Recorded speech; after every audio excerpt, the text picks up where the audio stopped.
Bonjour à tous, aujourd'hui deuxième épisode de la série sur la Honda CBR 650R. Alors aujourd'hui je vais vous présenter, donc comme annoncé, tous les petits accessoires qui vont être montés sur la moto. Donc on a pas mal de petites choses à voir qui sont divisées en plusieurs catégories. On a la partie anti-vol, la partie confort à bord, la partie sécurité et puis pour finir la partie performance. Alors, bon, partie sécurité, on va pas y passer 3 heures. Je ferai peut-être une vidéo si ça vous intéresse, mais en même temps, présenter des antivols, je ne sais pas s'il y a un intérêt particulier. Antivol U, parce que ça, c'est ce qui est réclamé par l'assurance. Euh, c'est le obligatoire minimal à avoir en classe SRA obligatoire. Ça, c'est pour l'assureur. Voilà. Ça, on verra plus tard. Ça, c'est plus anti-vol confort. Donc maintenant, les blocs disques, même s'ils sont certifiés SRA, comme c'est le cas de celui-là, ne sont pas autorisés par les assureurs. Du moins, ils ne sont pas pris en compte. Maintenant, au quotidien, quand on fait des arrêts minutes, ou 10 minutes pour aller chercher quelque chose dans un magasin, un colis, n'importe quoi, c'est plus facile de traîner un bloc disque que de traîner un U. Alors attention, si la moto est volée, elle ne sera pas couverte contre le vol. Bon, à utiliser avec un risque et péril. Bon, par contre, les nouveaux blocs disques maintenant, ils intègrent une alarme. Donc c'est pas mal parce que c'est quand même assez dissuasif. Ça gueule très très fort. Donc quelqu'un qui voudrait essayer de soulever la moto, même à plusieurs, ça sonne très très fort. Ils vont se faire remarquer tout de suite.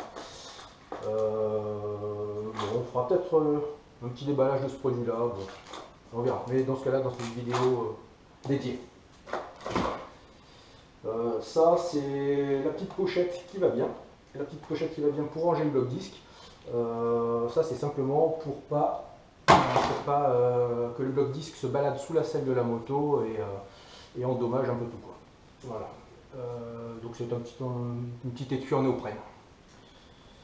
Alors on passe sur la partie confort à bord. Alors on a de la chance sur la CBR, on a une prise USB qui est sous la selle. Alors sous la selle conducteur, pas sous la selle passager. Donc il faut la dévisser, ça tient avec deux écrous. Donc vous dévissez la selle conducteur et dessous vous avez une prise USB qui est protégée contre les intempéries. Elle est au format, attention, USB-C, donc dernier format à la mode. Et donc moi j'ai pris un câble suffisamment long pour pouvoir alimenter le coyote qui se trouvera derrière la bulle. Et pour le coyote, un petit support. Alors je n'ai pas trouvé des supports terribles, c'est le plus petit que j'ai trouvé, autocollant avec un scotch M3, donc un scotch qui tient. Il faudra peut-être qu'on le recoupe, on verra. Et puis il est magnétique, donc le coyote c'est parfait. Étant derrière la bulle, il n'y a aucune raison qu'il se décroche.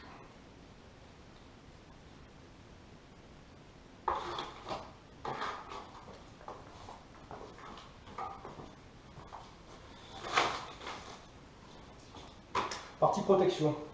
Partie protection de la moto. Alors là, il y a beaucoup de choses à dire. On trouve de tout.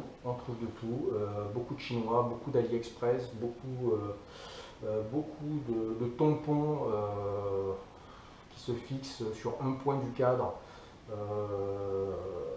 avec des vis qui vont se tordre lorsque vous allez tomber, si vous tombez, ou des patins qui vont être trop courts et finalement le cadre va toucher quand même, ou les carters.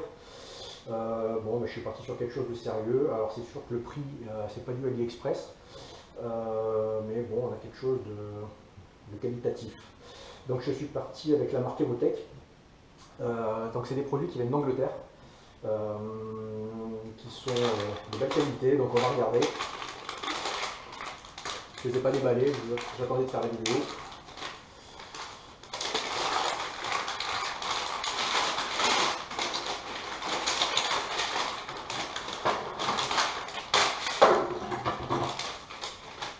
Donc ici, on a un tampon qui concerne la fourche de la moto, la fourche avant.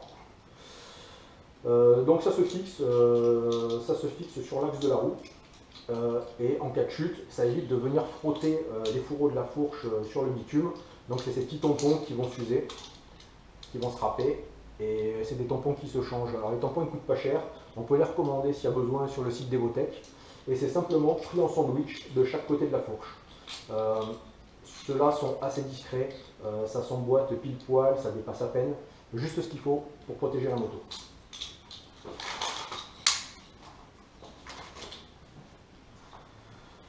Ensuite, on va ouvrir celui-là.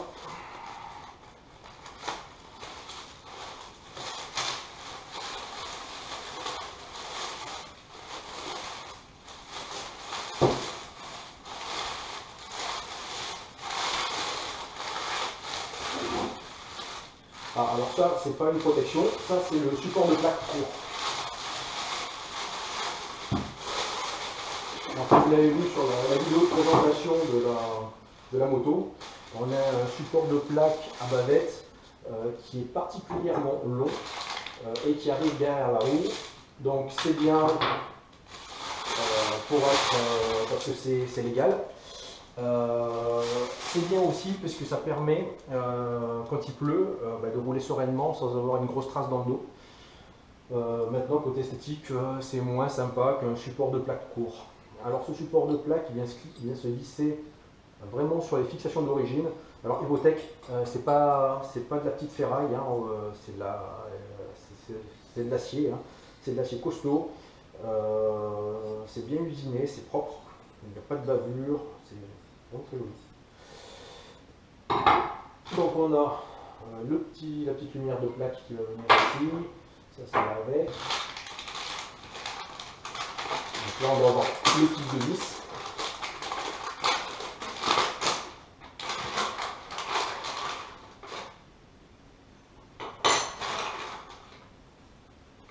Donc on a des vis, on a tout un tas de petites vis.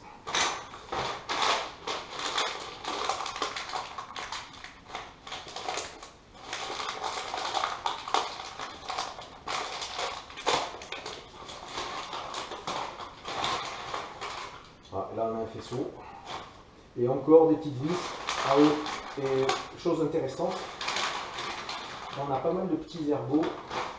J'ai vu ça dans la notice, des petits ergots qui se fixent donc à l'intérieur, il me semble, de mémoire, et qui vont permettre de guider les câbles proprement pour pas que ça pendouille. Et on a aussi des petites entretoises, elles sont ici, qui vont permettre de récupérer les clignotants d'origine et qui vont venir se fixer ici. Voilà. Donc un look plus sympa, ça va dévoiler la roue. La plaque va se trouver vraiment sous le passager. C'est vraiment le support de plaque le plus court que j'ai trouvé. Il y en avait des encore plus courts, mais pour les avoir c'était compliqué. Ils sont fabriqués en Thaïlande et ils ont un point qui peut être positif ou négatif, tout dépend comment on se place. Ils ont à cet endroit-là un pivot qui permet de rabattre la plaque complètement sous le passager. Bon, bien sûr, c'est interdit de rouler avec la plaque rentrée, mais pour ceux qui font des meetings, c'est toujours bien de cacher sa plaque, pas la peine de risquer que quelqu'un fasse un duplicata et vous embrouille et vous recevez ensuite les PV. Donc c'était pas mal, mais il faut savoir que les supports de plaque que vous trouvez avec pivot, si vous vous faites arrêter par la gendarmerie, même si la plaque est en position sortie, à partir du moment où il y a un pivot, vous risquez une amende. Voilà, donc moi je suis parti sur un support vraiment rigide. Il faut se faire très attention, donc moi ma moto c'est un modèle 2022. Les modèles 2021-2022 sont différents des modèles 2019 et 2020. Les 2019 et 2020, les supports de plaque se fixent par en dessous. Donc assez facile à démonter et à remplacer. Sur les 2021 et 2022, malheureusement, il faut démonter tous les carénages sur les côtés, sur la boucle arrière, et les vis se sont cachées dessous. Voilà. Bon, tant qu'on est sur la partie plaque, un petit plaisir, une petite plaque courte pour aller avec le support. Bon, alors oui, c'est pas homologué. Maintenant, c'est plus joli. Donc chacun fait comme il veut. Est-ce qu'on privilégie le style ou est-ce qu'on privilégie l'homologation? Je vous laisse voir. Chacun prend ses responsabilités. Petit truc sympa, comme on est dans le 13, on est à Marseille, je vous laisse regarder, je ne sais pas si ça va se voir à la caméra, un petit hommage à notre ami Didier Raoult. Je ne sais pas si vous le voyez, on le verra mieux quand ça sera sur la moto, on n'a pas beaucoup de lumière. Je vais enlever le scotch pour voir.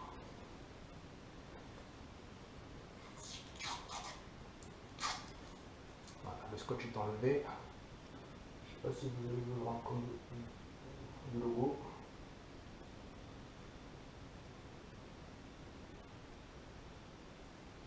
Bon voilà, on a une photo de Didier Raoult qui se tient la barbichette avec un petit message à côté, je crains des gueules.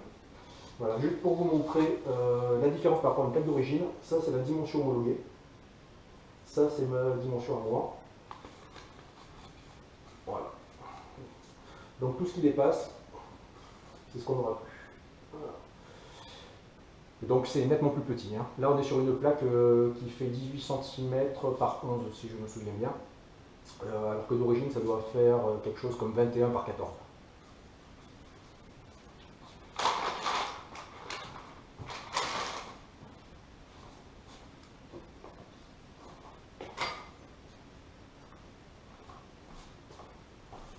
On passe à la suite.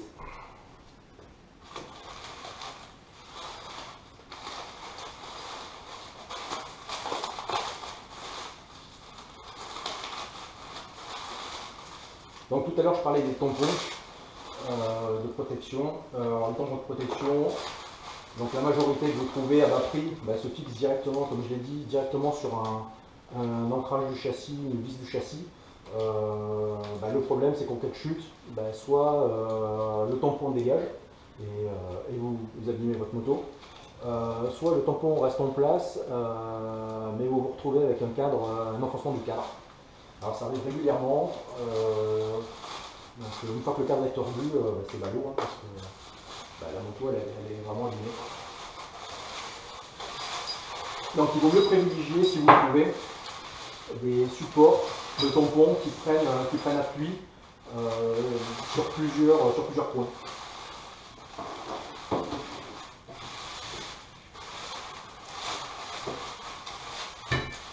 Donc c'est bien emballé.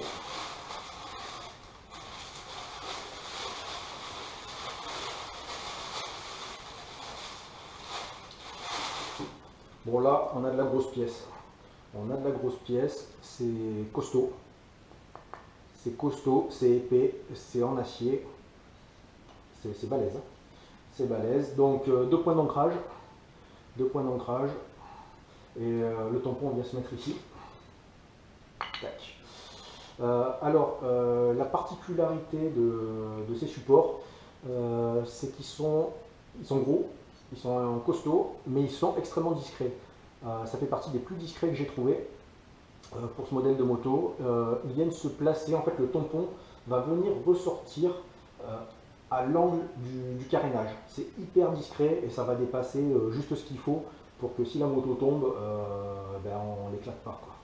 Voilà, ça va vous protéger vos carters moteurs, plus embrayage, ainsi que toute la carrosserie, parce que les carénages, c'est pas donné, quoi. Si vous les pétez, vous en souvenez. Voilà. On peut voir la visserie inox. Donc c'est pas de l'alu, c'est de l'inox. C'est ce qui fait la différence de prix. Bague en téflon.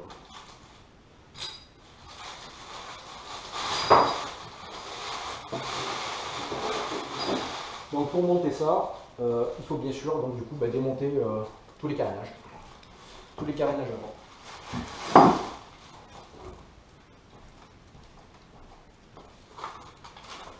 Ensuite, on va passer sur la partie performance. Alors, par quoi on commence? Donc aujourd'hui, la moto est en 47 chevaux et demi, elle est bridée à 2. Demain, on va être amené à faire de la piste. Donc du coup, on va la passer en stage 2 directement. Alors le stage 2, c'est l'échappement qui va bien, décatalysé, hein, donc 4 en 1, inox décata. avec le silencieux qui va bien, pas de pare-flamme, un DB killer amovible, le filtre à air BMC version Race. Il y a deux types de filtres à air chez BMC, il y a le standard et le Race. Le petit kit pour le nettoyer et les venturies à remplacer, très important. Donc quand vous débridez un 4 cylindres chez Honda, les venturies d'origine sont bouchées aux 2/3.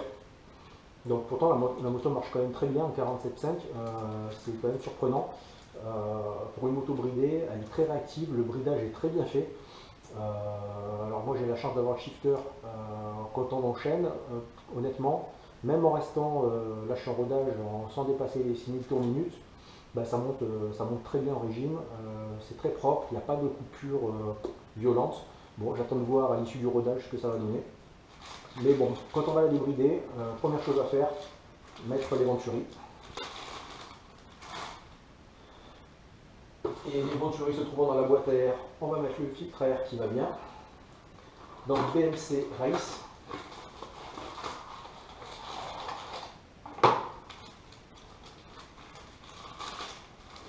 Alors, le BMC Race, vous le reconnaissez à la marque jaune qu'il a ici. S'il n'a pas cette marque jaune, c'est un BMC standard. Donc le BMC standard marche quand même très bien, hein, mais bon, quitte à chercher de la puissance, on va la chercher jusqu'au bout. Ce filtre-là laisse passer beaucoup plus d'air que le BMC standard. Le BMC standard est donné pour plus ou moins 25% d'air en plus. Celui-là, il est donné entre 25 et 50% d'air en plus. Il est fait pour les motos de piste. Qu'est-ce que ça va changer par rapport au BMC standard? Pas grand-chose. Au niveau de la filtration, c'est kiff-kiff. On peut lire que c'est des filtres qui filtrent rien, c'est faux, ça marche très bien, ça filtre très bien. La seule différence, c'est qu'ils vont se colmater plus vite. Donc on n'attend pas 5000 km pour les nettoyer, on essaie de les nettoyer tous les 3000. Voilà.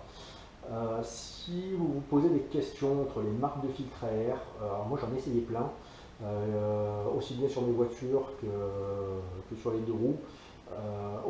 J'ai testé du JR, j'ai testé du Green, j'ai testé du KN, j'ai testé, je sais plus ce que j'ai testé comme marque, du BMC, etc. etc.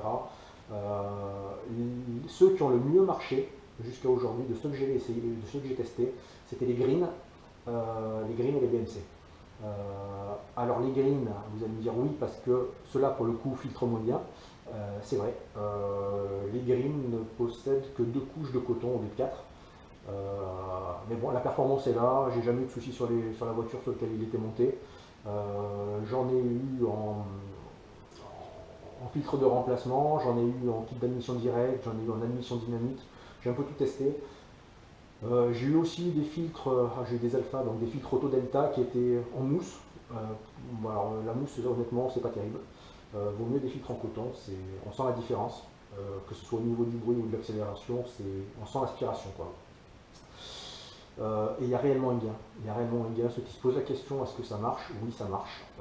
Maintenant, un filtre seul, je ne vois pas l'intérêt d'installer un filtre pour espérer gagner 5 ou 10 chevaux, c'est pas le cas.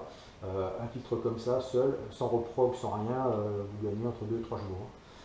Donc c'est le cumul des pièces que vous avez rajoutées qui va faire que 2 chevaux par-ci, plus 3 chevaux par-là, plus 5 chevaux, ça va vous faire un gain réel. Ce qui va changer par rapport au BMC et pourquoi ils sont plus chers par rapport aux autres marques. Alors je ne suis pas sponsorisé par BMC, ni par KN, ni par personne. C'est mon avis personnel sur l'expérience que j'ai sur ces filtres. Ils sont en polyuréthane tout autour. C'est pas du plastique, c'est du polyuréthane.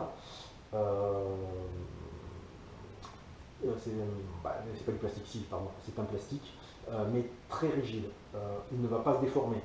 Si vous achetez par exemple des filtres KN, vous allez si on jauge au niveau de la performance, les filtres KN marchent très bien. Ça marche un petit peu moins, mais ce n'est pas sensible. Si vous passez la voiture au banc, vous allez peut-être voir que, ou la moto, vous allez peut-être voir une différence de 0,5 chevaux ou un cheval, c'est minime. Ce qui fait la grosse différence, c'est cette rigidité. Un filtre KN, il est en silicone tout autour et au bout de plusieurs milliers de kilomètres, des fois le filtre surtout si vous avez des moteurs puissants, peut se retrouver déformé, écrasé. Vous le voyez, vous le sortez de la boîte à air, il a une tête un peu défoncée, quoi. Et pareil pour les cônes. Les cônes, vous avez peut-être déjà vu des cônes qui sont écrabouillés. Ça arrive. Ça arrive. Voilà. Donc BMC beaucoup plus rigide. Tout l'enrobage là, ça bouge pas. Hein. Ça bouge pas. Votre filtre, vous le lavez, vous l'entretenez. Donc j'ai pris un petit kit de nettoyage. Vous pouvez utiliser les kits de nettoyage d'autres marques. Moi, c'est ce que je faisais jusqu'à maintenant.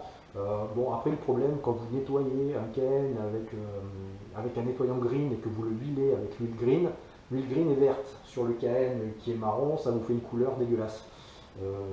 Voilà, donc celui-là il tire un peu sur le violet, donc j'imagine que l'huile elle est un peu colorée, pareil pour raviver la couleur du coton.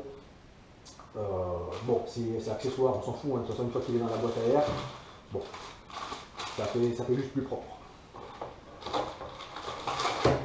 Sur le nettoyage de ces filtres, jamais d'air comprimé. Si vous allez, surtout après les avoir mouillés ou passés sous l'eau ou mis du produit détergent, jamais d'air comprimé parce que vous allez dilater le coton et là pour le coup vous allez endommager la filtration. On prend une petite brosse, comme ça, une brosse en plastique, on frotte, on fait tomber toutes les impuretés pour commencer, ensuite on le passe sous l'eau chaude à l'envers, histoire de continuer à faire tomber les impuretés. Ensuite, on prend le kit de nettoyage, donc vous avez un détergent, vous pulvérisez bien le filtre, vous le laissez agir, vous brossez, vous repassez sous l'eau. Si besoin, s'il est vraiment très sale, vous faites un deuxième passage. Vous le laissez sécher à l'air libre, alors soit se poser sur un radiateur, enfin un peu surélevé quand même, pas directement sur le radiateur s'il est très chaud. Le but c'est pas de brûler le filtre, soit si vous pouvez le mettre dehors, hein, dehors propre, abrité, mais avec une température un peu élevée, il va sécher tout seul. Alors c'est sûr que c'est pas de l'instantané, hein, il faut quand vous faites un nettoyage de filtre, vous n'allez pas pouvoir rouler tout de suite, il faut l'anticiper. Le jour où vous faites votre maintenance, vous nettoyez votre filtre, vous le laissez sécher et vous le remontez le lendemain. Donc le lendemain, une fois qu'il est sec, vous l'huilez légèrement. Trop de personnes mettent trop d'huile. Quand vous pulvérisez l'huile sur les filtres, la main légère, très légère, à peine, ça suffit. Pas la peine de l'imbiber. Parce que si vous l'imbibez déjà, vous allez le colmater beaucoup plus vite. Et en plus, le surplus d'huile va être aspiré par le moteur. Et donc si l'huile passe dans le conduit d'admission, ce que vous allez faire, c'est que vous allez encrasser votre capteur de débitmètre. Voilà, donc la main légère sur l'huile, et on huile que le côté extérieur, s'il vous plaît. Voilà. Bon, pour ça c'est tout. Le pot c'est un Miv. Miv c'est une marque italienne, comme BMC. Alors pourquoi italienne? Parce que moi je suis d'origine italienne et que les pièces performance viennent souvent d'Italie, c'est comme ça. Miv fait de la compétition depuis plus de 50 ans, ils fournissent beaucoup d'écuries MotoGP. Ils sont plus abordables que les Accra ou d'autres marques, mais ce sont des pièces de qualité et c'est surtout des pièces performance. Alors ça va faire du bruit, peut-être plus que d'autres marques, mais si vous cherchez des chevaux, un Accra sur la Honda il va être donné pour 2 chevaux et demi, avec 3 chevaux maximum. Le Miv il est donné pour 5 chevaux et demi, 5 chevaux 5. Et une réduction de poids de 3,5 kg. Voilà. Donc là on est clairement orienté performance. Je ne vais pas déballer tous les tubes, je vais vous en montrer deux.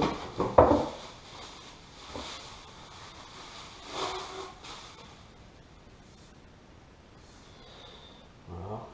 Je vous laisse regarder la qualité des soudures. C'est propre, c'est très fin, très propre. Voilà, c'est de l'inox, c'est costaud, il y a de l'épaisseur, il y a de la matière.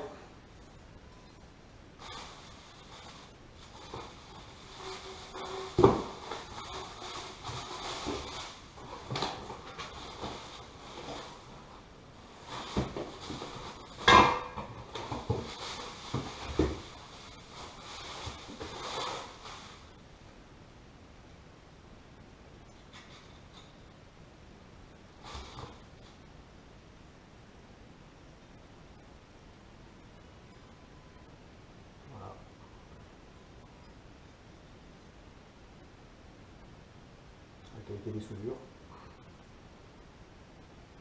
J'espère que je suis en face de la caméra. Voilà. C'est une GoPro, donc j'ai pas forcément le renvoi sous les yeux.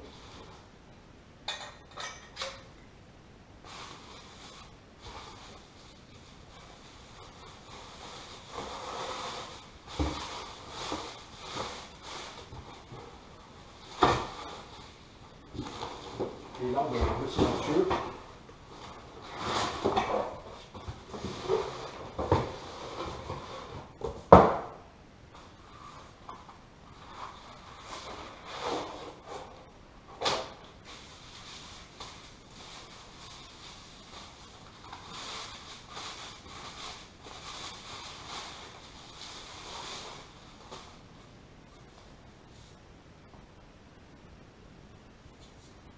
Donc voilà, bon, c'est libre. Hein. C'est libre. Et là encore, c'est avec le DB Killer.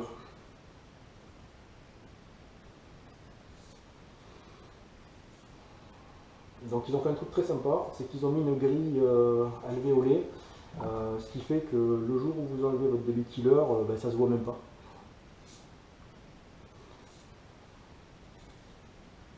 Alors ce silencieux existe en inox, comme je l'ai là. Je vous laisse là encore regarder la qualité des soudures sur la bordure. C'est propre, c'est très propre. Là aussi.